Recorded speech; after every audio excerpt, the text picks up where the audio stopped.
हाँ जी दोस्तों, तो क्या हाल चाल। मैं उम्मीद करता हूँ आप सब बहुत अच्छे होंगे और आपको बता दूं मैं भी बहुत बढ़िया हूँ।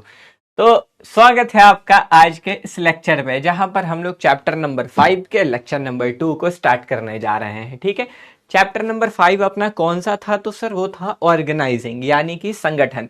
ठीक है, अब हम लोग संगठन को स्टार्ट करेंगे, यानी कि ऑर्गेनाइजिंग को पढ़ने वाले हैं। ठीक है, अभी ऑर्गेनाइजिंग को पढ़ेंगे। पहला लेक्चर में हमने ऑर्गेनाइजिंग यानी कि संगठन का मतलब जो है पूरा पूरा समझ लिया था, राइट।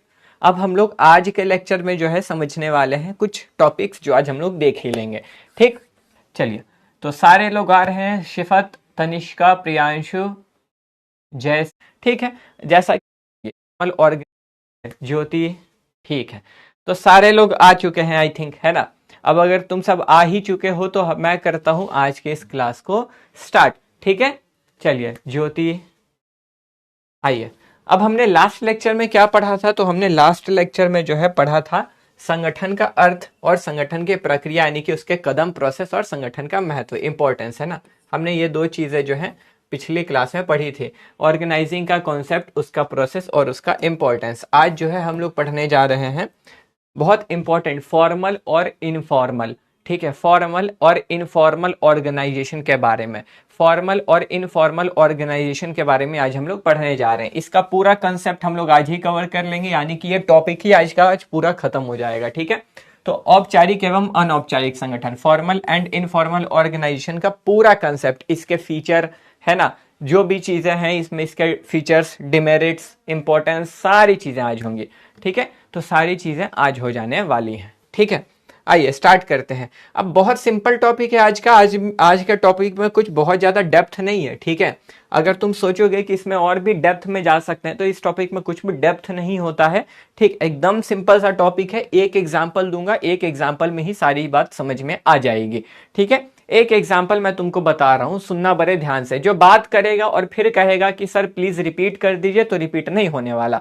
ठीक है, जैसा कि देख रहे हैं, देखो लगातार लगे हुए हैं, है ना। तो थोड़ी देर बात सुन लो, टॉपिक समझ में आए तो बात कर लेना फिर अपना। ठीक है, चलिए। आज के टॉपिक में कोई बहुत ज्यादा डेप्थ नहीं है, बहुत आसान सा, एकदम हलवा सा टॉपिक है। ठीक, चलिए। तो अब जो है स्टार्ट करते हैं। आज अभी हम लोग पढ़ने जा रहे हैं क्लासिफिकेशन, यानी कि टाइप्स ऑफ ऑर्गेनाइजेशन। देखो, संगठन पढ़ा, संगठन मतलब कंपनी। अब उसके एक कंपनी के ना दो तरह की, एक मतलब कंपनी में, कंपनी दो तरीके की होती है। एक फॉर्मल ऑर्गेनाइजेशन, एक इनफॉर्मल, यानी कि एक औपचारिक संगठन और एक अनौपचारिक संगठन। ठीक है, यानी कि एक संगठन के दो प्रकार होते हैं, औपचारिक और अनौपचारिक। ऑर्गेनाइजेशन के दो टाइप होते हैं, फॉर्मल और इनफॉर्मल। ठीक है, तो ये क्या है, फॉर्मल क्या है और इनफॉर्मल क्या है? पहले फॉर्मल पे आते हैं। ठीक है, पहले फॉर्मल पे आते हैं। तो फॉर्मल ऑर्गेनाइजेशन ऐसी ऑर्गेनाइजेशन होती है ना जहां पे रूल्स एंड रेगुलेशंस फॉलो करे जाते हैं। ठीक है, मतलब औपचारिक संगठन, औपचारिक संगठन एक ऐसा संगठन होता है ना। ठीक है, औपचारिक संगठन एक ऐसा संगठन होता है जहां पर नियम कानून का पालन करा जाता है। ठीक है, जैसे एक एग्जाम्पल से बता दूं, एक एग्जाम्पल से बता दूं। ठीक है, आओ एक एग्जाम्पल से देखते हैं। अब जैसे कि मान लो एक कंपनी है। ठीक है, एक कंपनी है जहां पर एक स्टोर, स्टोर समझते हो, दुकान है। तो जहां पर राज जो है ना, राज, राज जो है स्टोर हेड है। राज क्या है? स्टोर का हेड है। ठीक है, यानी कि मालिक है वहां का, समझो तो। ठीक है, राज स्टोर हेड है। राज के बाद आता है अमन। ठीक है, अमन वहां का मैनेजर है। अमन क्या है? अमन वहां का मैनेजर है। ठीक है, उसके बाद मान के चलो आता है पीयूष। ठीक है, पीयूष जो है वहां का सुपरवाइजर है। पीयूष जो है वहां का सुपरवाइजर है। ठीक है, और फिर एक आता है तुम्हारा सोनू। ठीक है, सोनू जो है वहां का वर्कर है। ठीक है, सोनू जो है वहां का वर्कर है। अब समझना एक बात, यहाँ पे एक क्वेश्चन करता हूं, जरा जवाब देना मेरे को। ठीक है, मान के चलो, मान के चलो, मान कर चलो, ठीक है, कि सोनू के सैलरी में कुछ गड़बड़ी हो गई, मतलब सोनू को जितनी सैलरी आनी थी उससे थोड़ी कम आई। ठीक है, सोनू के सैलरी में थोड़ी सी गड़बड़ी हो गई, तो सोनू की सैलरी थोड़ी सी कम आई। क्या सोनू अपने इस प्रॉब्लम को, क्या सोनू अपने इस प्रॉब्लम को, ठीक है, राज से डायरेक्ट बोल सकता है, हाँ या ना? जल्दी। क्या सोनू अपने इस प्रॉब्लम को, सोनू अपनी इस समस्या को डायरेक्ट राज को बता सकता है क्या? हाँ या ना बताओ जल्दी से। क्या सोनू अपने, क्या कारण है नहीं बताने का? क्या कारण है कि नहीं बता सकता, वो डायरेक्ट उससे नहीं बोल सकता? क्या रीजन है? क्या रीजन है? एक कह रहा है पीयूष को बोलेगा, ठीक है, ओके, क्या रीजन है?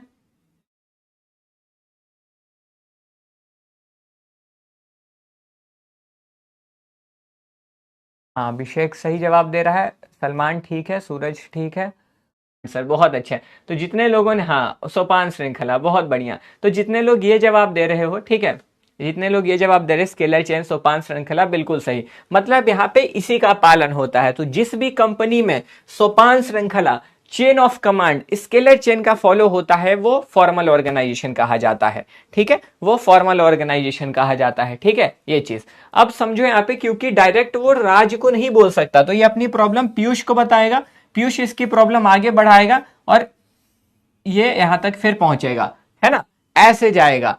अब समझो ये ऐसा संगठन क्यों बनाया जाता है, जानबूझकर। ऐसे संगठन को जानबूझ के ही बनाया जाता है ना, कि भाई जानबूझ के ऐसा संगठन बना रहे हैं कि नियम कानून से चीजें चले, समय समय से चले, है ना, कोई गड़बड़ी ना हो, कहीं पे प्रॉब्लम भी आती है तो मुझे पता होगा कि मुझे किसको जाके बताना है। मतलब इसको मालूम है कि अगर मेरे को प्रॉब्लम होता है तो मैं पीयूष को बोल सकता हूं। अगर यहां पे इसको बताया ही नहीं गया कि आपको प्रॉब्लम किसको बतानी है, तो ये तो कंफ्यूज रहता। तो ऐसा संगठन यानी कि फॉर्मल, ठीक है, फॉर्मल ऑर्गेनाइजेशन जो है जानबूझ करके बनाया जाता है। औपचारिक संगठन का निर्माण जानबूझ करके किया जाता है कि चीजें नियम कानून से चले, और जहां भी चीजें व्यवस्थित तरीके से नियम कानून से चलती है ना, उन सभी को हम लोग औपचारिक संगठन बोल देते हैं। ठीक है, समझ में आ गई बात मेरी? समझ में आ गई मेरी बात आपको यहाँ पे? ठीक है ना? हाँ, बस ये एक छोटा सा एग्जाम्पल था, यही से ये चीज क्लियर करना था। ठीक, मतलब सर ये डायरेक्ट उसको नहीं बोल पाएगा, तो यही है फॉर्मल ऑर्गेनाइजेशन। जिस भी जगह पर, याद रखना, जिन भी जगहों पर रूल्स और रेगुलेशंस होते हैं, नियम कानून बनाए गए होते हैं कि इसी तरीके से काम होगा, ठीक है, वो सब औपचारिक यानी कि फॉर्मल ऑर्गेनाइजेशन कहलाए जाते हैं। अच्छा, एक आध मैं नाम बोलता हूं, आप बताना फॉर्मल है या नहीं, ठीक है? मुझे बताओ, आपका स्कूल फॉर्मल है क्या? अगर है तो एफ लिखो, या फिर अगर है आपका स्कूल, अगर आपको लगता है फॉर्मल है तो वाई लिखो, वरना नो लिखो, एन, ठीक है? अगर यस तो वाई और एन, नो तो एन, ठीक है? आपको क्या लगता है, आपका स्कूल फॉर्मल है या नहीं? ठीक है, ओके। आप किसी हॉस्पिटल में गए, ठीक है, तो वो, ओके,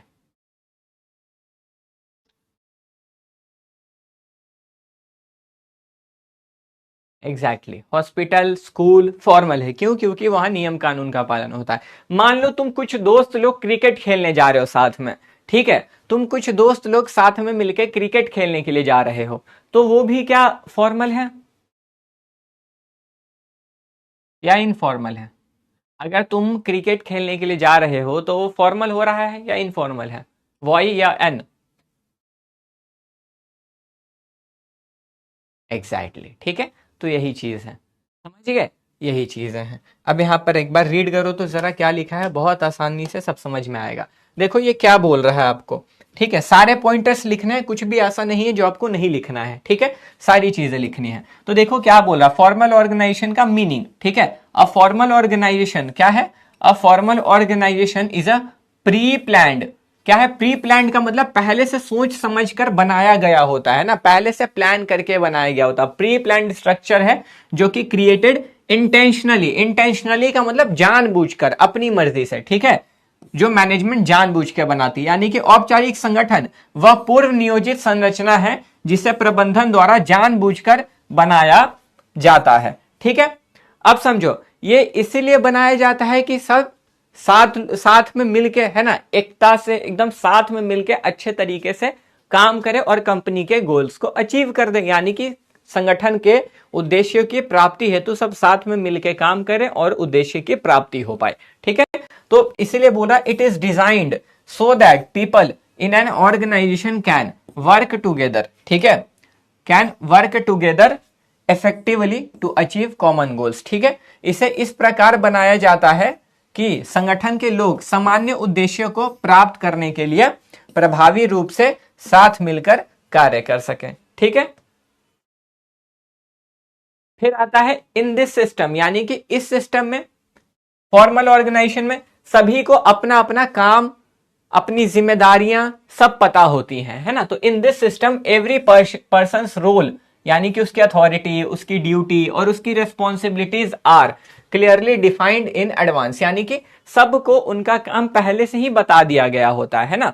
यानी कि सारे लोगों का क्या काम है, कौन सा व्यक्ति क्या काम करेगा, उसको किसको जाके रिपोर्टिंग देनी है, वो किससे पूछ के आएगा, उसको ऑर्डर कौन देगा, वो क्या काम कर रहा है, वो कल क्या काम करेगा, आज क्या काम कर रहा था, ये सब चीज पहले से बता दिया गया रहता है। ठीक है, तो इस प्रणाली से प्रत्येक व्यक्ति की भूमिका, अधिकार, कर्तव्य और उत्तरदायित्व पहले से स्पष्ट रूप से निर्धारित होते हैं। ठीक है, it works on a fixed structure, ये एक फिक्स्ड स्ट्रक्चर पे होता है जहां पर employees follow assigned positions, rules and instruction, यानी कि एक फिक्स्ड स्ट्रक्चर पे चलता है जहां पे पहले से तय की गई चीजों का पालन हो रहा होता है। ठीक है, तो यह एक निश्चित संरचना पर आधारित होता है जहां कर्मचारी निर्धारित पदों, नियमों और निर्देशनों का पालन करते हैं। ठीक है, द मेन पर्पस, इसको बनाने का मेन पर्पस होता है कि कोऑर्डिनेशन आराम से हो जाए, है ना, to create proper coordination between different departments और workers, between different activities to achieve organizational objective.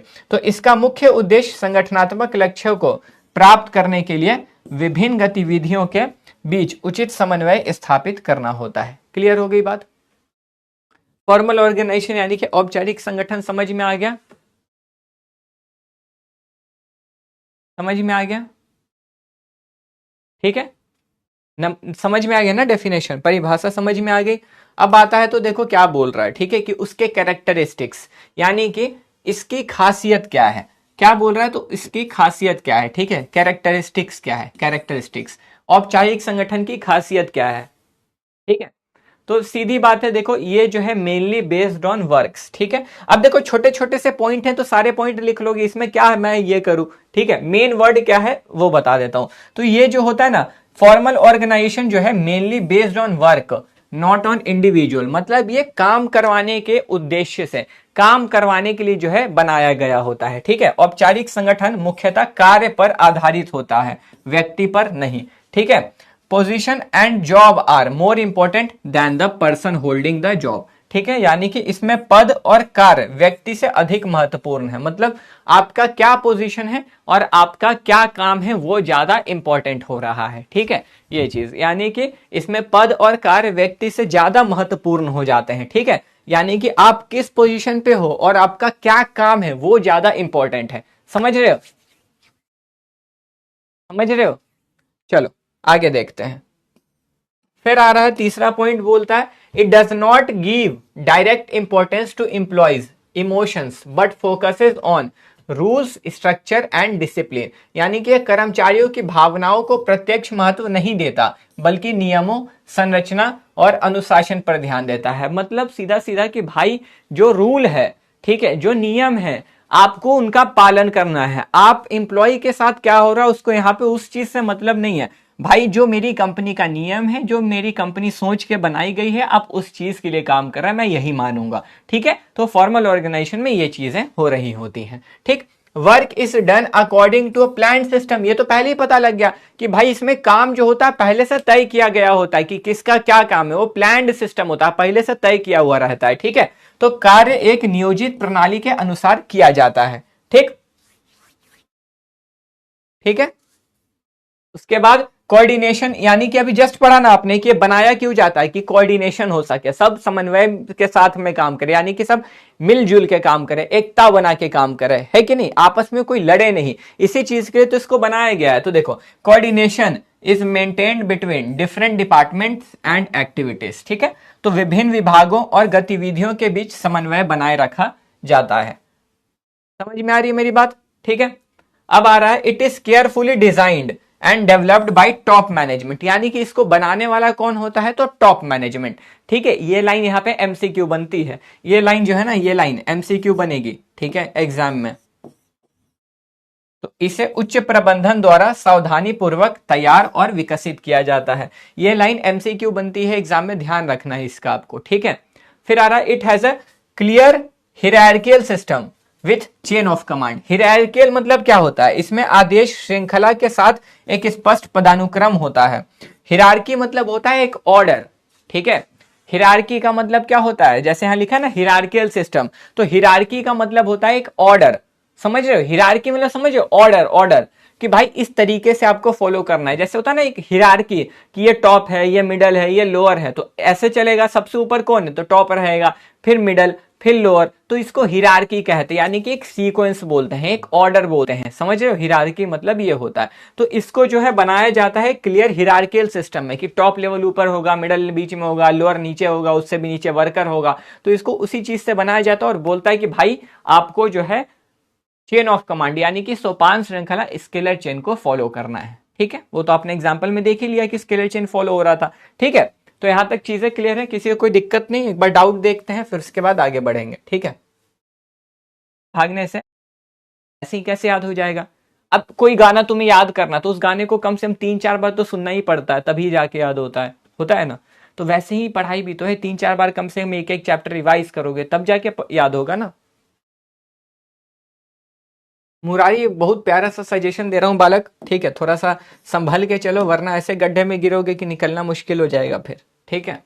चलिए अब आते हैं बेनिफिट्स, यानी कि सीधे सीधे बात करें हम लोग तो इंपॉर्टेंस पे। अब हम लोग जो है इंपॉर्टेंस पढ़ने वाले हैं, यानी कि फॉर्मल ऑर्गेनाइजेशन का महत्व, समझिए, औपचारिक संगठन का महत्व, ये जरूरी क्यों है। अभी तक तो हमने इसको खासियत देखा इसका, है ना। अब ये जरूरी क्यों है, ठीक है, इसकी खासियत देखेंगे कि ये इंपॉर्टेंट क्यों है किसी भी कंपनी के लिए, ठीक है। ये इंपॉर्टेंट क्यों है किसी भी कंपनी के लिए। अब देखो इसमें क्या होता है ना, ठीक है, इसमें क्या होता है कि भाई देखो इस कंपनी में मतलब फॉर्मल ऑर्गेनाइजेशन में चीजें पहले से क्लैरिटी होती हैं कि भाई कौन व्यक्ति क्या काम करेगा, किसकी क्या जिम्मेदारी होगी, कौन किसको ऑर्डर देगा, कौन किसको काम पूरा करके रिपोर्टिंग करेगा, ठीक है। तो ये सारी चीजें इतने सिस्टमेटिक तरीके से, इतने व्यवस्थित तरीके से करी जाती है ना कि काम भी ढंग से होता है और ऑर्गेनाइजेशनल ऑब्जेक्टिव भी पूरी कर ली जाती है। मतलब अगर आप सोचो एकदम व्यवस्थित तरीके से सारा काम करो, मतलब आप ही सोचो ना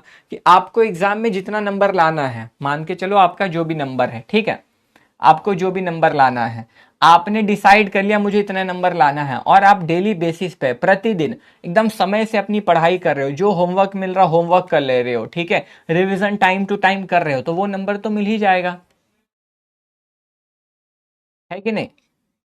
तो वही बोला जा रहा है कि अगर यहाँ आप सब चीज समय से करोगे तो आपके ऑर्गेनाइजेशनल गोल ऑटोमेटिकली जो है अचीव हो जाते हैं, ठीक है। अरे भाई मुरारी अब तुम इरिटेट करोगे ना, लिटरली मैं तुमको ब्लॉक कर दूंगा, ठीक है। अब तुम इरिटेट कर रहे हो, एग्जाम में अंतर भी बहुत के लिए कर, बेवकूफ वाला हरकत करता है, गधा,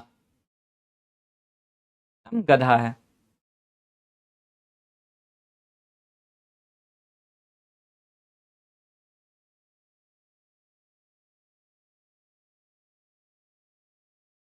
डिपार्टमेंट एंड यूनिट्स दिख रहा है। फॉर्मल ऑर्गेनाइजेशन, एक फॉर्मल ऑर्गेनाइजेशन जो होता है, ठीक है, हेल्प करता है आपको गोल्स को सेट करने में of different department and units, ठीक है। It also supports the achievement of overall organizational goals through the fulfilment of departmental objective. Done.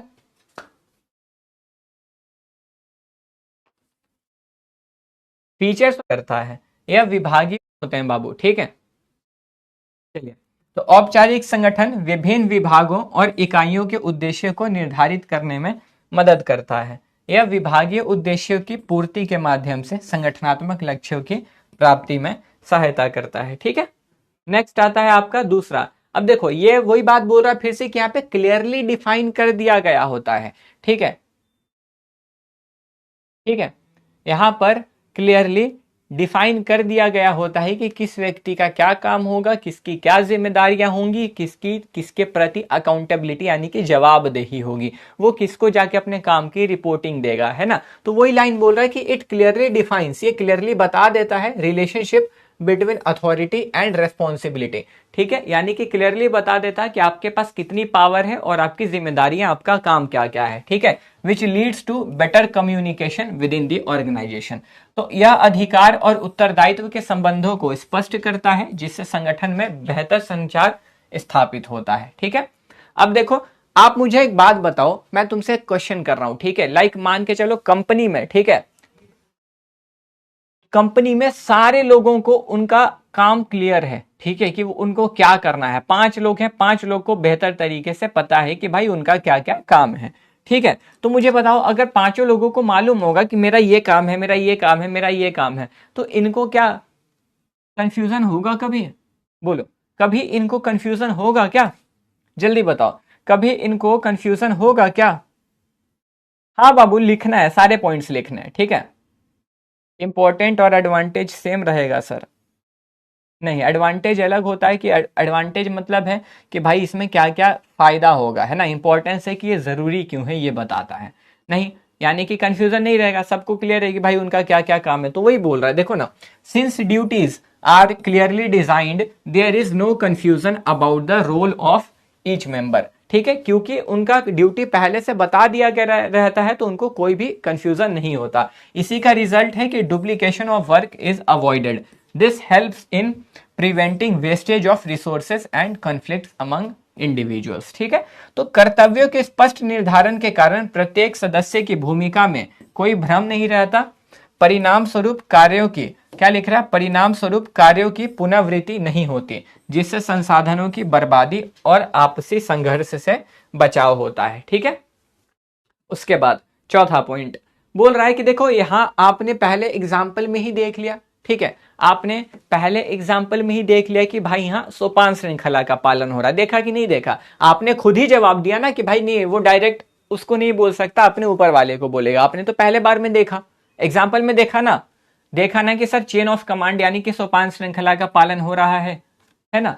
तो वही बोला जा रहा है कि यहाँ पे सोपान श्रृंखला का पालन होता है, यानी कि सर यहाँ चेन ऑफ कमांड का, क्या, चेन ऑफ कमांड को फॉलो करा जाता है। तो it creates a clear chain of command, ये एक चेन ऑफ कमांड बनाता है from top to lower levels, and also shows the path for promotion and required qualifications for higher jobs. ठीक है, this motivates employees to work for their personal growth and career advancement. मतलब ये आपको chain of command आपसे follow करवाता है। ठीक है, और उसके बाद क्या करता है बालक को, उसके बाद ये करता है कि भाई उनको ये भी बताता है कि अगर आपको ऊपर वाले पोजीशन पे जाना है तो आपको, आपसे क्या क्या चाहिए होगा। ठीक है ना, मतलब आपको बेसिकली रिक्वायरमेंट बताता है कि अगर आपको मैनेजर बनना है तो आपके पास क्या क्या गुण होने चाहिए। ठीक है, ये चीज। तो यह उच्च स्तर से निम्न स्तर तक एक स्पष्ट आदेश श्रृंखला बनाता है तथा पदोन्नति का मार्ग और उच्च पदों के लिए आवश्यक योग्यताएं भी स्पष्ट करता है।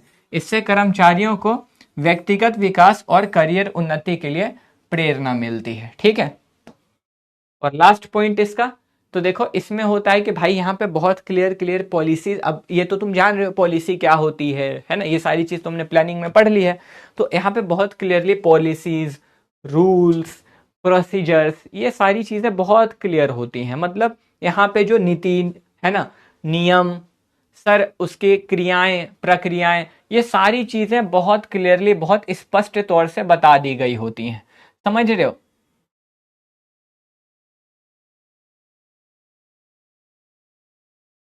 समझ रहे हो? मतलब यहाँ पे बहुत क्लियरली कि कंपनी के क्या क्या रूल्स हैं, क्या नियम हैं, है ना, क्या पॉलिसी है, क्या नीति कंपनी पालन करती है, क्या प्रोसीजर है किसी काम को करने का, यानी कि किसी काम को करने का क्या तरीका है, कार्य विधि है, ये सब चीजें बहुत क्लियर होती हैं। तो इसी कारण से मान लो कोई पुराना एम्प्लॉय चला गया, मान लो कोई पुराना कर्मचारी था, पुराना एम्प्लॉय था, कंपनी को छोड़ के चला गया, तो नया एम्प्लॉय भी आता है, तो उसको पहले से भाई कंपनी के रूल नियम तो फिक्स होते हैं, तो उसको सारी चीजें पहले से ही बता दी जाती हैं कि देख लो ऐसा ऐसा चीज होता है। ठीक है, ऐसी ऐसी सारी चीजें होती हैं। ठीक है, तो वो चीज done.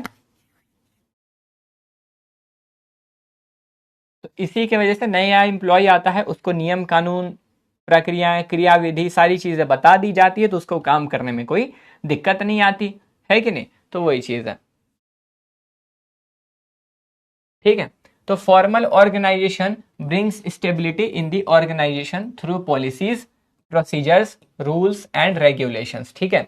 Even when old employees leave and new employees join, the work of different department continues smoothly because there are fixed rules to guide them, ठीक है। तो औपचारिक संगठन नीतियों, कार्य विधियों, नियमों और विनियमों के माध्यम से संगठन में स्थिरता बनाए रखता है। पुराने कर्मचारियों के जाने और नए कर्मचारियों के आने के बावजूद विभिन्न विभागों का कार्य सुचारू रूप से चलता रहता है, क्योंकि उन्हें मार्गदर्शन देने के लिए निश्चित नियम होते हैं, ठीक है। मतलब नियम पहले से ही होता है फिक्स, तो इसीलिए कोई दिक्कत नहीं आती, ठीक है। काम बहुत स्मूथली आराम से जो है चलता रहता है, ठीक है। अब आता है भाई कि इसका डिमेरिट्स है ना, इसके नुकसान क्या क्या है। मतलब आप इसको फॉलो करोगे, अब देखो हर चीज का फायदा भी होता है और नुकसान दोनों होता है, ठीक है। आप कुछ भी करोगे उसका फायदा भी होगा, उसका नुकसान भी होगा, दोनों का दोनों है। ऐसा नहीं है कि किसी भी चीज का बस और बस फायदा हो। तो फॉर्मल ऑर्गेनाइजेशन का नुकसान क्या है, मतलब अगर आप फॉर्मल ऑर्गेनाइजेशन को फॉलो करोगे तो इसमें आपको क्या क्या मुश्किलों का सामना करना पड़ सकता है, ठीक है। तो सबसे पहली बात है कि भाई यहाँ पे इंसान को इग्नोर किया जाता है और रूल को ज्यादा देखा जाता है। मतलब यहाँ पे इंसान से मतलब नहीं है, काम से मतलब है, ठीक है। काम से मतलब है, समझ रहे हो। मतलब यहाँ पे क्या है सर, यहाँ पे काम ज्यादा बोलता है कि भाई इंसान बोल रहा है उससे मतलब नहीं, काम इंपॉर्टेंट है, ठीक है ये चीज। हाँ ठीक है। रति कह रहा है सर आपने कुछ टॉपिक छोड़ा है क्या, आपको क्या लगता है रति मैंने कौन सा टॉपिक छोड़ा है, बताओ बताओ बताओ, आज जरा जान ले, है ना। तुम मुरारी के कैमरे में का ठीक का कोई ठीक कोई काम नहीं, क्या है। हर किसी का पढ़ाने का तरीका है, मेरे पढ़ाने का तरीका यह है कि मैं अलग सीक्वेंस फॉलो करता हूं, मैं बुक का बिल्कुल सेम टू सेम सीक्वेंस नहीं फॉलो करता हूं, ठीक है, सीधी सी बात। तो कृपया करके अपना दिमाग थोड़ा सा कम लगाएं, ठीक है। चलिए, तो यहाँ पे आप बातें आपको क्लियर है, यहाँ पे बातें आपको क्लियर है कि सर इसमें क्या होता है, फॉर्मल ऑर्गेनाइजेशन में जो है rules are considered more important than individual. तो औपचारिक संगठन में नियमों को व्यक्तियों से अधिक महत्व दिया जाता है, ठीक है। चलिए, अब आता है भाई देखो इसमें क्या है ना कि आपने एक इनिशिएटिव पढ़ा था, इनिशिएटिव प्रिंसिपल ऑफ इनिशिएटिव पढ़ा था, पहल की क्षमता जो फ्योल ने दिया था, है कि नहीं, है कि नहीं, है कि नहीं, पढ़ा था ना। अब उसमें क्या था कि अगर कोई इंसान कोई काम नहीं करना चाह रहा तो आपको सबसे पहले जाना चाहिए, मतलब काम को करने के लिए पहला स्टेप उठाना। अब यहाँ पे क्या होता है ना, इंसान अपने मन से काम नहीं करना चाहता है। अब पूछो क्यों, कोई भी एम्प्लॉय खुद की मर्जी से काम करने के लिए आतुर नहीं होता, मतलब किसी भी काम को करने के लिए वो पहला स्टेप खुद से नहीं लेता है, ठीक है, कि मैं करूंगा। ऐसा ऐसा क्यों होता है यहाँ पर ये चीज इसीलिए होता है, यानी कि इनिशिएटिव के स्पिरिट को इसीलिए कम कर दिया जाता है ना, क्योंकि ये क्लियर होता है भाई कि आपको ऊपर वाले के ऑर्डर को ही फॉलो करना है। जो टॉप लेवल, जो मिडल लेवल, जो लोअर लेवल, यानी कि जो उच्च स्तर, मध्य स्तर, निम्न स्तर बता देंगी, आपको चुपचाप वही पालन करना है, आप अपनी मर्जी से कुछ नहीं कर सकते हो, है ना। तो ये इनिशिएटिव पहल की क्षमता को ना थोड़ा सा कम कर देता है, ठीक है। तो वही है, it reduces the spirit of initiative and does not give enough recognition to creative talent because it does not allow deviation from fixed policies, ठीक है। तो यह कर्मचारियों की पहल और रचनात्मकता को कम करता है क्योंकि इसमें निश्चित नीतियों से हटकर कार्य करने की अनुमति नहीं होती, ठीक है। मतलब यहाँ पे क्लियर होता है कि भाई जो तुम्हें ऑर्डर मिलेंगे तुम्हें वही करना, अपनी मर्जी से तुम कुछ भी नहीं करोगे। तो पहल की क्षमता को ना ये घटा देता है, कम कर देता है, ठीक है। नेक्स्ट, अब वही है भाई कि यहाँ पे देखो there is a risk of excessive and important use of authority. तो अधिकारों के अत्यधिक और अनुचित उपयोग का जोखिम रहता है। मतलब कि देखो कई बार होता है ना कि जिसके पास जो अथॉरिटी है, ठीक है, अब क्या होता है कि आपका सीनियर आपको कुछ बोलेगा तो आपको फॉलो तो करना ही पड़ेगा, है ना। अब कोई सीनियर मान लो बदमाश रहा तो वो तंग कर सकता है एम्प्लॉयज को, तो वही बोला जा रहा है। फॉर्मल ऑर्गेनाइजेशन में तो आपको मानना ही पड़ेगा सारी चीजें, तो वही बोला है कि यहाँ पे ना कुछ लोग अपने अथॉरिटी का एक्सेसिव इस्तेमाल करते हैं, गलत इस्तेमाल करते हैं, तो वही पॉइंट है, ठीक है। दूसरा, strict adherence to procedure, programme, rules and systems makes frequent changes difficult. ठीक है, तो प्रक्रियाओं, नियमों और प्रणालियों का कठोर पालन होने के कारण परिवर्तन करना कठिन हो जाता है। मतलब अब यहाँ पे पहले से क्लियर होता है कि भाई कंपनी का रूल, कंपनी का नियम ये है ना, कंपनी की पॉलिसी, उसकी नीतियां ये हैं, तो आपको ये चीज फॉलो ही करना है। ठीक है, अब ये चीज पहले से कि भाई जो बना हुआ है उसको फॉलो करो, तो ये पहले से चला आ रहा है कि ये चीज बना हुआ है, इसको तुम्हें पालन करते जाना है, इस चीजों को फॉलो करते जाना है। तो इसमें ना जरूरत पर बदलाव कर पाना थोड़ा सा मुश्किल हो जाता है। ठीक है, क्योंकि आपको ही पता है प्रक्रिया, नियम, ये सब क्या है, ये सब स्थायी योजना है, यानी कि स्टैंडिंग प्लान है कि एक बार बना दिया गया, थोड़ा बहुत चेंजेस करके आप इसको इस्तेमाल कर सकते हो।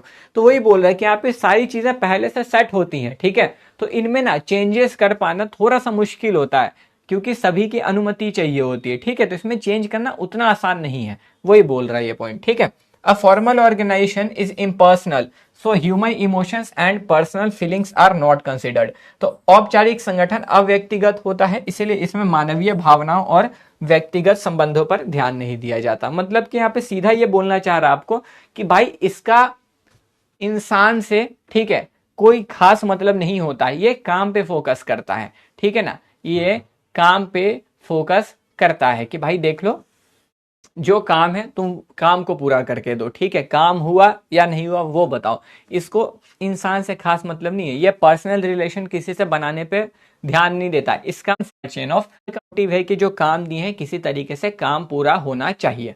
ठीक है, ये चीज यानी कि कार्य की पूर्ति हो किसी भी तरीके से। तो देखो, अब it relies only on formal communication. आप यहाँ पे बस फॉर्मल कम्युनिकेशन है, यानी कि चेन ऑफ कमांड से ही फॉलो कर सकते हो, which may lead to delays in process because information must pass through a proper chain of command. यानी कि यह केवल औपचारिक संप्रेषण पर निर्भर होता है, जिससे आदेशों की लंबी श्रृंखला के कारण कार्य में देरी हो सकती है।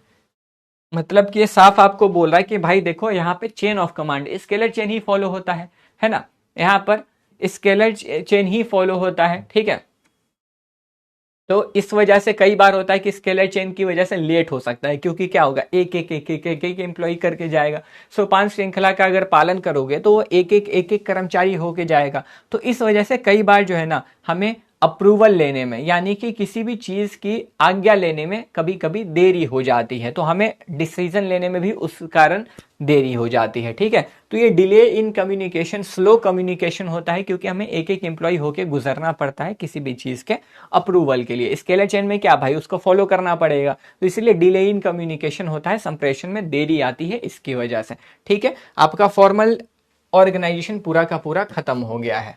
ठीक है, एक बार डाउट्स देख लेते हैं, मतलब लोगों को क्लियर है ना बचिया। ठीक है, अब आते हैं इनफॉर्मल ऑर्गेनाइजेशन पे। अब इनफॉर्मल ऑर्गेनाइजेशन को पहले वाले एग्जाम्पल से ही कंटिन्यू रखते हैं। ठीक है, जो हमने पहले एग्जाम्पल देखा था उसी से हम लोग कंटिन्यू रखते हैं। पहले ये बताओ, फॉर्मल ऑर्गेनाइजेशन सारे लोगों को क्लियर है ना, पोल करो एक बार सारे लोग। पहला वाला एग्जाम्पल अपना। ठीक है, अब आते हैं इनफॉर्मल। इनफॉर्मल को पहले वाला एग्जाम्पल से ही समझ लेते हैं। अब जैसे पहला वाला एग्जाम्पल क्या था, पहला वाला एग्जाम्पल अपना क्या था सर, अपना पहला वाला एग्जाम्पल था ये वाला। ठीक है, अब मान कर चलो तुम, मान कर यहाँ चलो तुम। ठीक है, कि यहाँ पर स्टोर हेड कौन है सर, स्टोर हेड कौन है सर, स्टोर हेड आपका वो है ना, राज। ठीक है, स्टोर हेड आपका राज है। ठीक, अब इसको अपनी बात सीधा राज से कहनी थी। ठीक, अब मान के चलो ना कि सर राज और सोनू दोनों एक ही सोसाइटी में, एक ही कॉलोनी में, दोनों के दोनों एक कॉलोनी में रहते हैं। ठीक है, अब क्या हो गया कि प्रॉब्लम तो आई इसकी सैलरी में। ठीक है, अब सोनू अपनी फ्लैट पे जा रहा था, जाते जाते उसको राज दिख गया है ना, तो वो राज से बोलता है कि यार देखो ना, मेरी सैलरी में ये वाली प्रॉब्लम, ऐसी ऐसी प्रॉब्लम आ गई है। ठीक है, मतलब देखो ना राज, मेरी सैलरी में ना, मेरा सैलरी कम आया, सीधी सीधी बात। ठीक है, मेरी सैलरी जो है वही कमाई है। तो अब राज बोलता है अच्छा ऐसी बात है, रुक जाओ अभी फोन कर। तो उसने तुरंत फाइनेंस डिपार्टमेंट में फोन किया, पता लगा और कारण उसको बता दिया। मतलब कि आपको देखो, फॉर्मल में इसको क्या करना पड़ रहा था सर, पहले ये पीयूष के पास जाता, पीयूष अमन के पास जाता, अमन राज के पास जाता, है ना। लेकिन इनफॉर्मल में इसको ये चीज नहीं करनी पड़ी। इनफॉर्मल के लिए इसको ये काम नहीं करना पड़ा सर, डायरेक्ट वो गया और राज से जाकर के बोल गया। यानी कि एक तरह से उसका दोस्त, उसने दोस्ती के तौर पे उसको कह दिया और उसका काम हो गया। क्या यहाँ कोई भी नियम, क्या यहाँ कोई भी कानून फॉलो हुआ?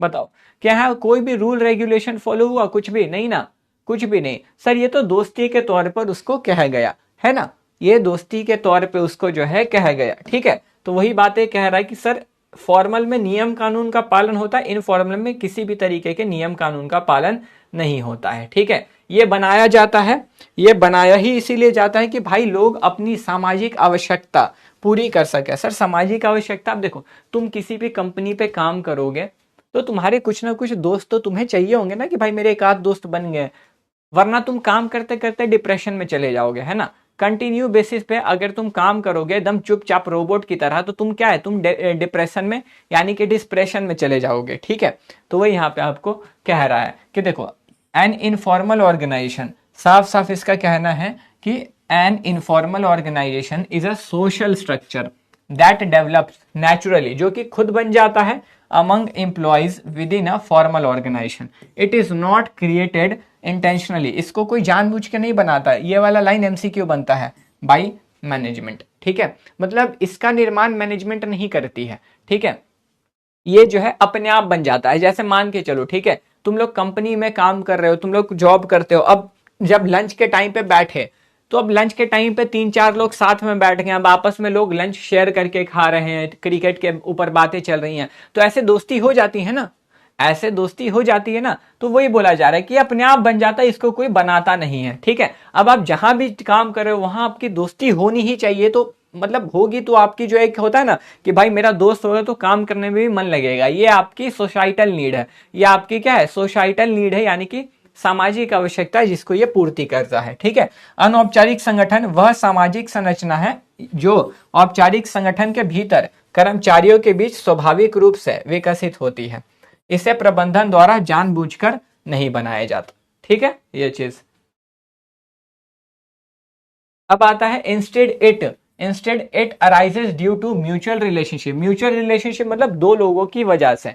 ठीक है, communication and social needs of people, तो यह लोगों की आपसी संबंध, संचार और सामाजिक आवश्यकताओं के कारण उत्पन्न होता है। ठीक है, तो भाई आप कंपनी में काम करोगे तो होता है ना कि भाई दोस्त होने चाहिए, तो इन्हीं सब जरूरत की वजह से इन संगठन का जो है, इस तरीके के संगठन का जो है निर्माण हो जाता है। ठीक है, वही बात बोल रहा है। अब देखो, व्हेन इंडिविजुअल्स वर्क टुगेदर, जब लोग अपने साथ में काम करते हैं, तो they also form groups based on friendship and common interest. तो जब व्यक्ति साथ मिलकर कार्य करते हैं तो वे मित्रता और समान रुचियों के आधार पर समूह बना लेते हैं। अब जाहिर सी बात है ना, मान के चलो किसी कंपनी में तुम गए, ठीक है, अब तुमको वहां पे तुम्हारे स्कूल के 3-4 लोग मिल गए, तो तुम्हारा ग्रुप बन जाएगा, है कि नहीं। या तुम मान लो क्रिकेट पहले खेलते थे, तुम जहां पर गए वहां 5-10 क्रिकेट प्लेयर साथ, मतलब स्टेट लेवल नेशनल लेवल के क्रिकेटर्स पहले से हैं, तो उनसे तुम्हारा ग्रुप बन जाएगा, तो ये ऑटोमेटिकली बन जाता है। ठीक है, लोग एक जैसी रुचि रखने वाले के साथ ही रहने लग जाते हैं, या अपने स्कूल कॉलेज दोस्त उसको मिल गए तो उसी के साथ रहने लग जाते हैं ना, तो ये ऑटोमेटिकली यहाँ पे ऐसे ग्रुप बन जाते हैं। ठीक है, अब देखो ये ग्रुप इनकी सोशल नीड्स फुलफिल करता है, यानी कि दोस्ती पूरी हो जाती है, कल्चरल एंड पर्सनल नीड्स। ठीक है, तो ये समूह उनकी सामाजिक, सांस्कृतिक और व्यक्तिगत आवश्यकताओं को पूरा करने में मदद करते हैं। ठीक है, अब इसी को जो है हम लोग क्या बोलते हैं, इनफॉर्मल ऑर्गेनाइजेशन। ठीक है, तो संबंधों के इस नेटवर्क को अनौपचारिक संगठन कहा जाता है। क्लियर हो गई बात।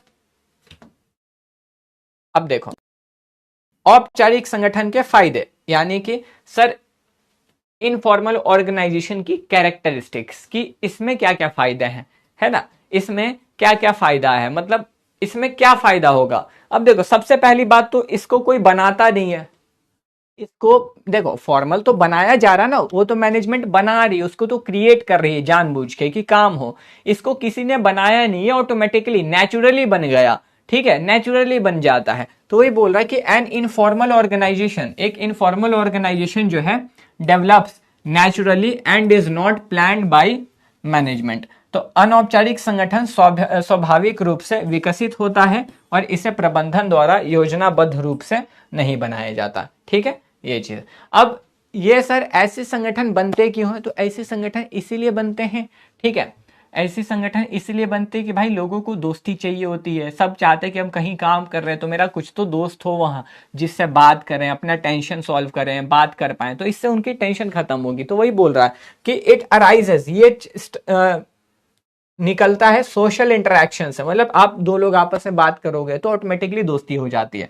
And personal relationships within the formal organization, तो ये औपचारिक संगठन के भीतर सामाजिक संपर्क और व्यक्तिगत संबंधों से उत्पन्न होता है। ठीक है, अगला इट गिव्स, अब यहां पे देखो ये जो है ना फॉर्मल ऑर्गेनाइजेशन काम पर ज्यादा ध्यान देता था कि काम पूरा होना चाहिए। ये जो है ना ये लोगों पे ये बनाया ही जाता है कि भाई लोग अपनी सामाजिक आवश्यकता पूरी कर पाए, लोग की दोस्ती हो सके, लोग आपस में मिलजुल के बात करके काम कर सके। तो ये ह्यूमंस रिलेशन पे ज्यादा फोकस करता है, कि इस पे ह्यूमन रिलेशन पे, व्यक्तिगत संबंधों पे इसका ध्यान ज्यादा होता है। ठीक है, ये संबंध बनाने के लिए होता है। तो it gives more importance to human relations and social behaviour, तो यह मानवीय संबंधों और सामाजिक व्यवहार को अधिक अधिक महत्व देता है। ठीक है, अब ये तो पहले ही बता दिया कि ये कैसे बनता है सर, ये ना कॉमन इंटरेस्ट, ठीक है, रिलीजन, कल्चर। अब जैसे होता है मान लो कहीं पे आप जॉब करने जाओगे, ठीक है, तो देखोगे ना, मतलब बहुत नॉर्मल है, ऐसा चलता है कंपनी में, ठीक है, ऐसा होता है, हर जगह पे होता है, बहुत कॉमन बात है कि एक रिलीजन के दोस्त बहुत ज्यादा गहरी दोस्ती होती है इनकी। मान लो कहीं तुम गए, ठीक है, कहीं तुम गए, अब मान लो किसी जॉब, कहीं पे जॉब करना है, तो वहां 4 बंगाली है, वो 4 बंगाली भयंकर दोस्त होंगे आपस में। ठीक है, तो इनका निर्माण जाति, धर्म, भाषा, इन्हीं सब के आधार पे ज्यादा अच्छे से हो जाता है। ठीक है, अब तुम कहीं जाओगे तो भाई ठीक है, सिंपल बात है, तुम्हारे कॉलेज के दोस्त मिल जाएंगे तो तुम्हारी दोस्ती उन लोगों से ज्यादा बढ़िया होगी कंपनी के लोगों के मुकाबले में, क्योंकि तुम लोग पहले से हो।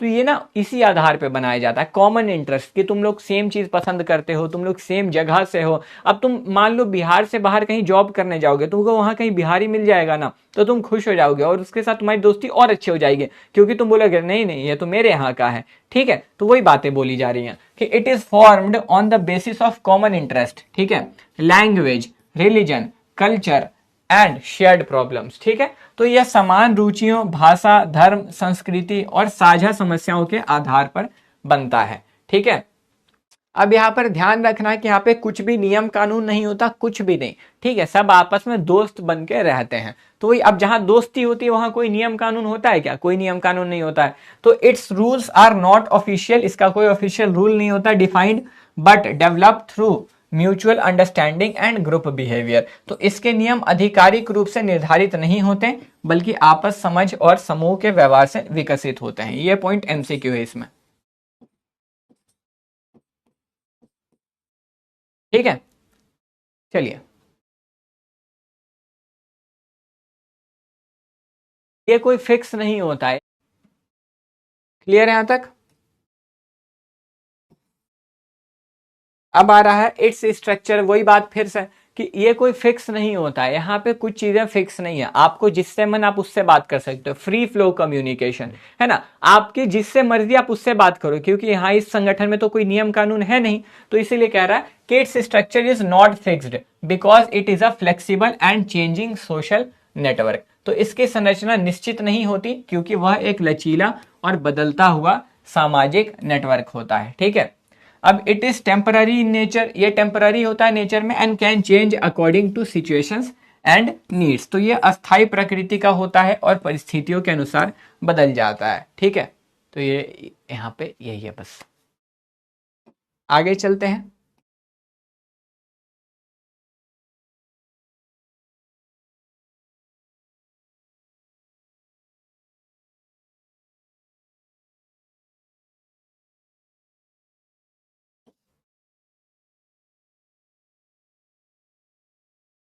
ठीक है,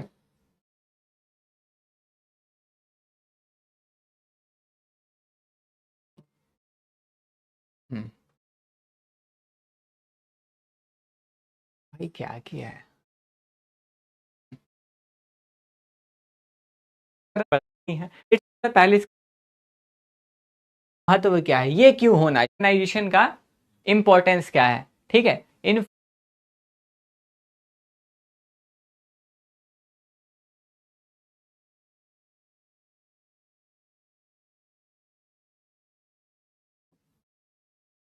इंपॉर्टेंस क्या है। ठीक है, अब आता है उसका इंपॉर्टेंस, ठीक है, कि इनफॉर्मल ऑर्गेनाइजेशन का इंपॉर्टेंस क्या है, ठीक है, इनफॉर्मल ऑर्गेनाइजेशन का इंपॉर्टेंस क्या है, ठीक है, मतलब सर अनौपचारिक संगठन का महत्व क्या है, ये क्यों होना चाहिए, ठीक है, ये क्यों होना चाहिए, इसका लिमिटेशंस नहीं दिया क्या?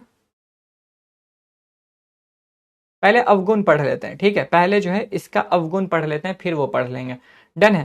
पहले हम लोग इसका अवगुण पढ़ लेते हैं।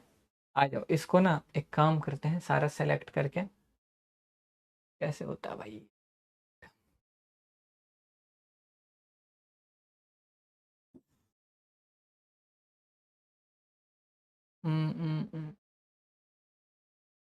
पहले इसमें हम लोग क्या, छोड़ो जो ऑर्डर है रहने देते, ठीक है, आ जाओ।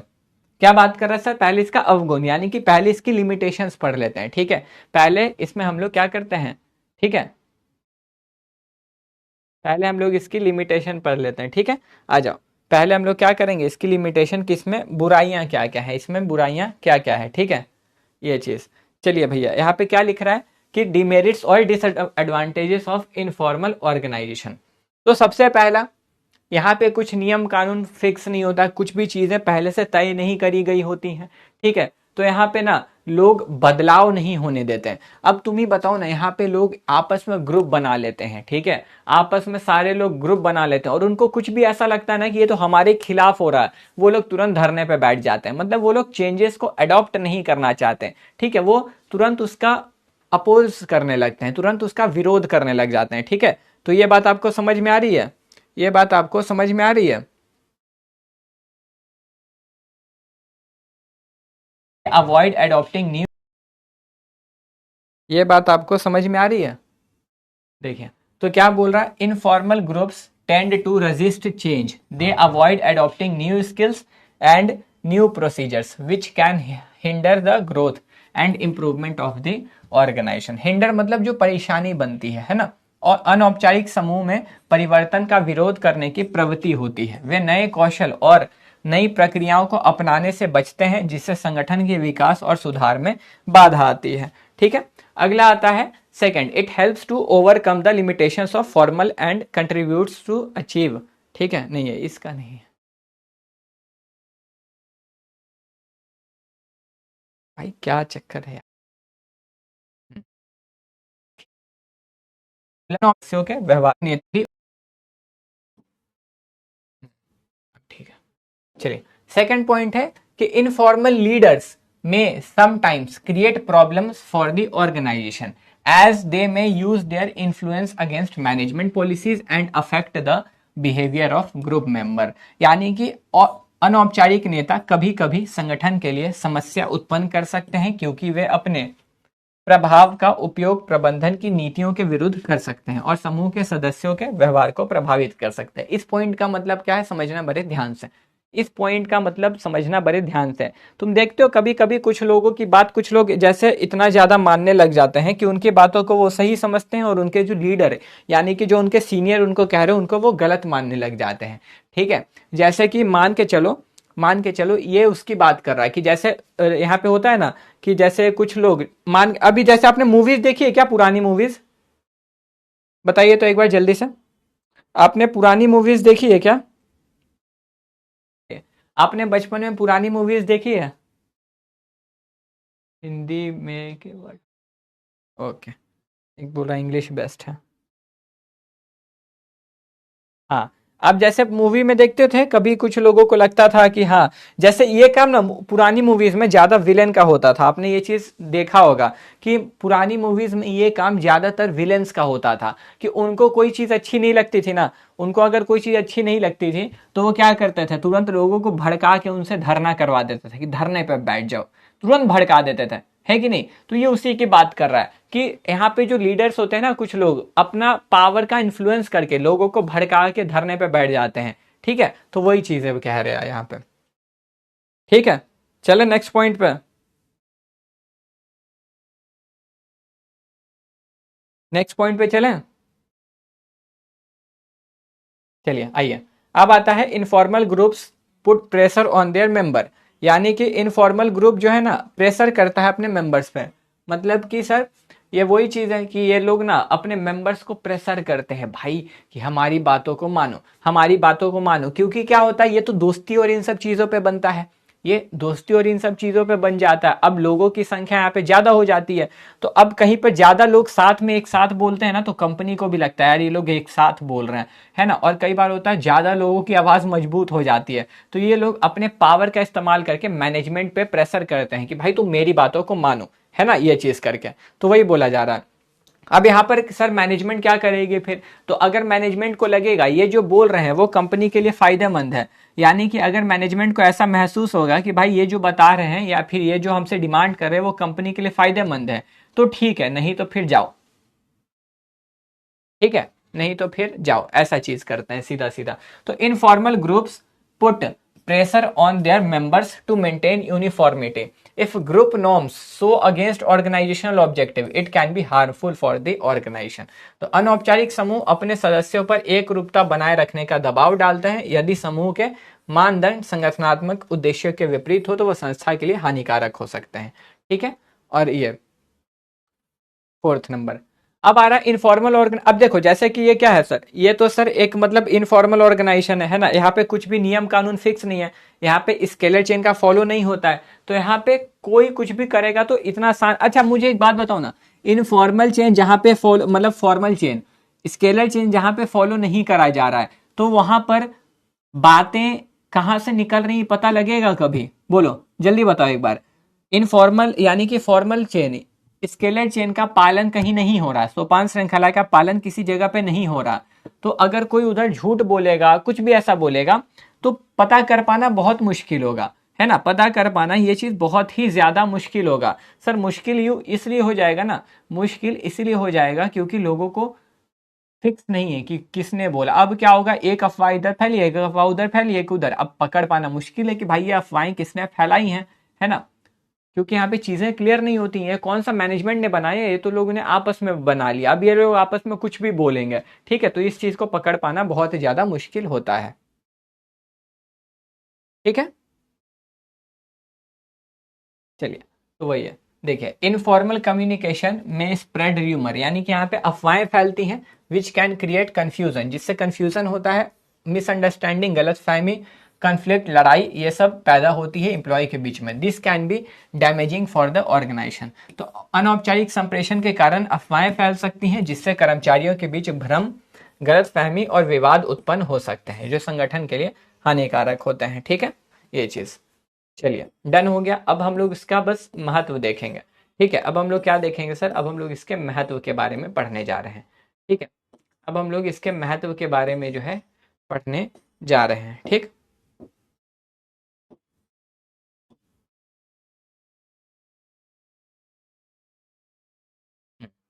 अब देखिए इसका फायदा, मतलब सर इनफॉर्मल ऑर्गेनाइजेशन को जरूरी क्यों है ना, ये जरूरी क्यों है किसी कंपनी में, ये जरूरी क्यों है, क्योंकि आप तो जैसा बता रहे हैं नुकसान ज्यादा देगा फायदा कम, है कि नहीं। आप जैसा बता रहे हैं ये नुकसान ज्यादा देगा फायदा कम देगा, तो सर यहाँ पे ये जरूरी क्यों है। देखो सबसे पहले तो क्या है ना कि कई बार इसका मैनेजर बहुत दिमाग से इस्तेमाल करते हैं, ठीक है। इसका इस्तेमाल मैनेजर्स बहुत दिमाग लगा के करते हैं सर। मतलब जैसे बताओगे, जैसे मान लो मैनेजर के दिमाग में कोई आइडिया आया, ठीक है, मैनेजर के दिमाग में कोई आइडिया आया, अब उसने क्या किया, व्हाट्सएप ग्रुप बनाया एक, सुनो ध्यान से, उसने व्हाट्सएप ग्रुप बनाया और आइडिया को व्हाट्सएप ग्रुप में भेज दिया। अब बताओ व्हाट्सएप ग्रुप में क्या होता है, एक मैसेज सारे लोग के पास एक बार में पहुंच जाएगा जितने लोग एडेड होंगे, है ना। तो बताओ इसने क्या किया सर, इसने इसका फायदा ही तो लिया।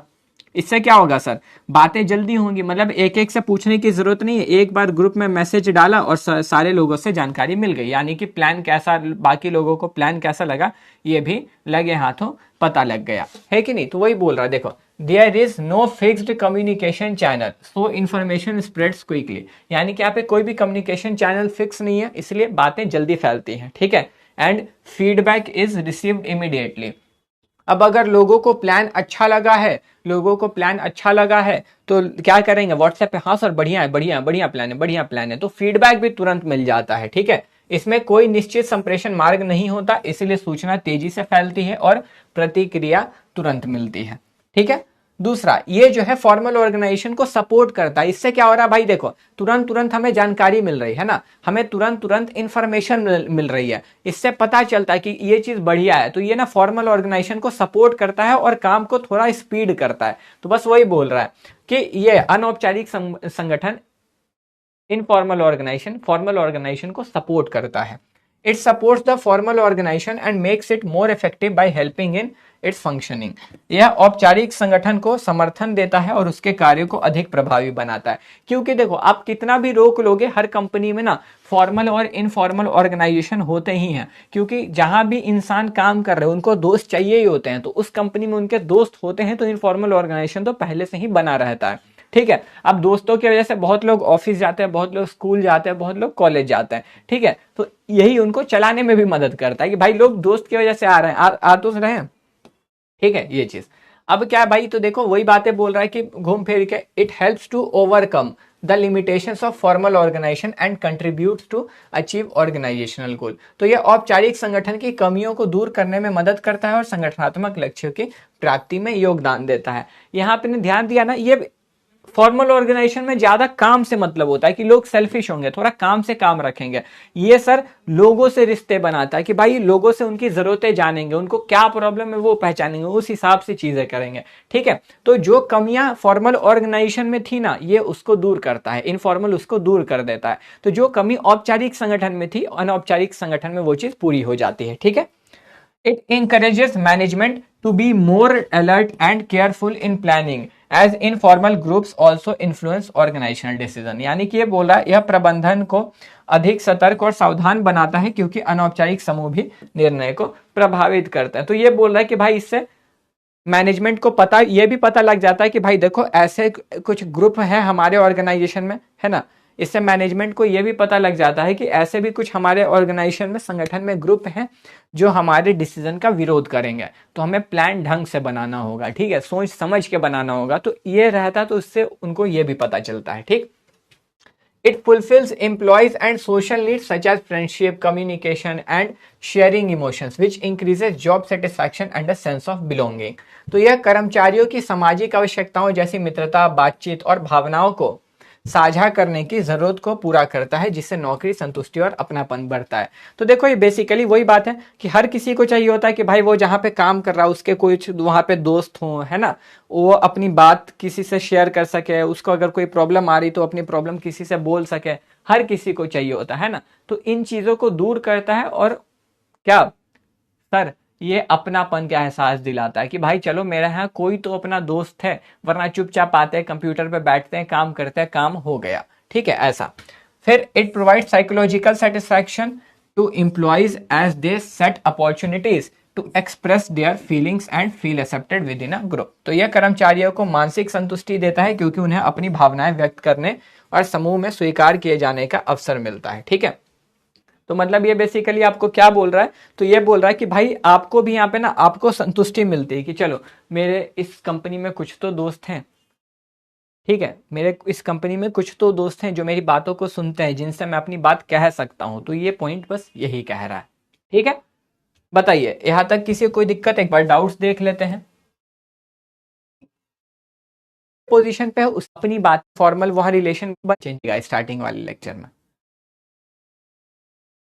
एग्जाम्पल सर इनफॉर्मल ऑर्गेनाइजेशन का 2-3 एग्जाम्पल, इसका कुछ नहीं होता। आप स्कूल जा रहे हो, आपके दोस्त बने ना, हाँ, तो वो भी तो एक एग्जाम्पल ही है। आप स्कूल गए हो, आपके दोस्त बने, तो वो भी तो आपके एग्जाम्पल ही हैं कि भाई वो है तुम्हारे दोस्त, तो वो भी तो एक इनफॉर्मल वहाँ रिलेशन बना ना तुम्हारा, वही एक एग्जाम्पल है। जहाँ पे भी आपकी दोस्ती हो रही, जहाँ पे भी लोग साथ में बैठ कर लंच कर रहे हैं, बातचीत कर रहे हैं, वो इनफॉर्मल ऑर्गेनाइजेशन उसी को बोलते हैं। ठीक है, अब देखो, अब एक मुरारी भैया थे जो हमारे तब से पगला रहे थे, सर इंग्लिश हिंदी अब तुलना बताइए, ये डिफरेंस बताइए। तो आया, ये तो होमवर्क में भी कर सकते हो, बट एक बार मैं तुम्हें चीजें बस समझा देता हूं। ठीक है, जैसे यहाँ पे आता है फॉर्मल और इनफॉर्मल ऑर्गेनाइजेशन में डिफरेंस, यानी कि औपचारिक और अनौपचारिक संगठन में अंतर।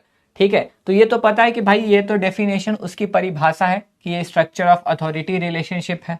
ठीक है, ये तो आप लोगों को पता ही है। Structure of authority relationship is created by management, यानी कि जानबूझ के बनाया जाता है। ठीक है, तो ये ढांचा प्रबंध द्वारा तैयार किया जाता है। अधिकार संबंधों का ढांचा ये जो है खुद से बनता है, तो network of social relationships develops through employee interaction, तो कर्मचारियों के आपसी क्रियाओं के सामाजिक संबंधों का तंत्र विकसित होता है कि ये लोग आपस में बात करते हैं इसीलिए बन जाता है।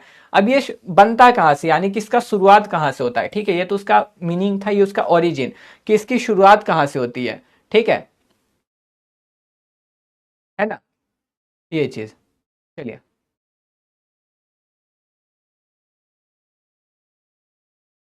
ठीक है, ये चीज। तो देखो, it is created as a result of company rules and policies, यानी कि कंपनी के नियम और उनकी पॉलिसी को ध्यान में रख के बनाया जाता है, ठीक है। तो क्या बोला जा रहा है बालक, यहाँ बोला जा रहा है यह कंपनी के नियमों और नीतियों के परिणाम स्वरूप प्रारंभ होता है, ठीक है। तो ये जो है सर, ये तो अपने आप बन जाता है, सोशल इंटरेक्शन, आप आपस में बात कर रहे हो, आपके जैसा कोई मिल गया, हो गया, तो वही है, ये develops as a result of informal social interaction, ठीक है। तो यह अनौपचारिक सामाजिक प्रक्रियाओं के परिणाम स्वरूप विकसित होता है, ठीक। फिर अथॉरिटी, तो सर यहाँ पे अथॉरिटी क्लियर बताई गई होती है, किसकी क्या पावर है अकॉर्डिंग टू मैनेजरियल लेवल, तो जो सबसे ऊंचे पोजीशन पे है उसकी सबसे ज्यादा अथॉरिटी, ठीक है। तो यही बोला जा रहा है। सर वाई डोंट यू, क्या क्या लिखा उसने, why don't you explain in other ways,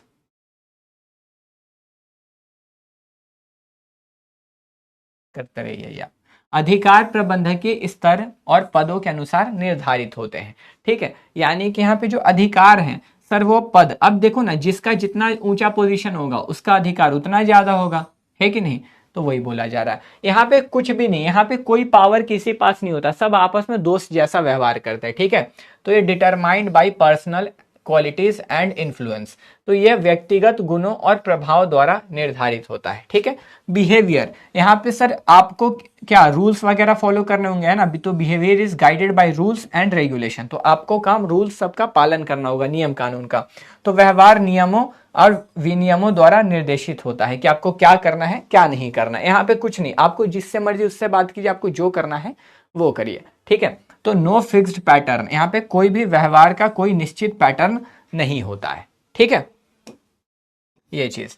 अब फ्लो ऑफ कम्युनिकेशन, तो देखो आपको भी पता है औपचारिक संगठन में आपको सोपान श्रृंखला का पालन करना होगा, चेन ऑफ कमांड, यहाँ पे आपको उसका पालन नहीं करना होगा, है कि नहीं, ठीक है, यही चीज। तो देखो कम्युनिकेशन फ्लोज, यहाँ पे फ्लो होता है एक हिरार्कियल ऑर्डर में, हिरार्कियल चेन में, यानी कि सीधा सीधा लिख सकते हो कि communication flows in scalar chain, ठीक है। तो संचार एक सोपानिक श्रृंखला में चलता है, ठीक है। यहाँ पे कोई फिक्स्ड नहीं, यहाँ फ्री फ्लो कम्युनिकेशन होता है, नो फिक्स्ड डायरेक्शन, ठीक है। तो संचार का कोई निश्चित मार्ग नहीं होता, आपको जिससे मर्जी आप उससे बात करें, ठीक है, साफ साफ।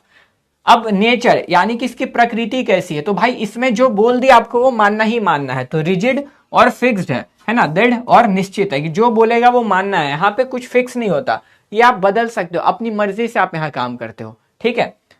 फ्लेक्सिबल एंड डायनामिक, तो यहाँ पे क्या बोला जा रहा है बालक को, फ्लेक्सिबल एंड डायनामिक, लचीला और परिवर्तनशील होता है, ठीक है।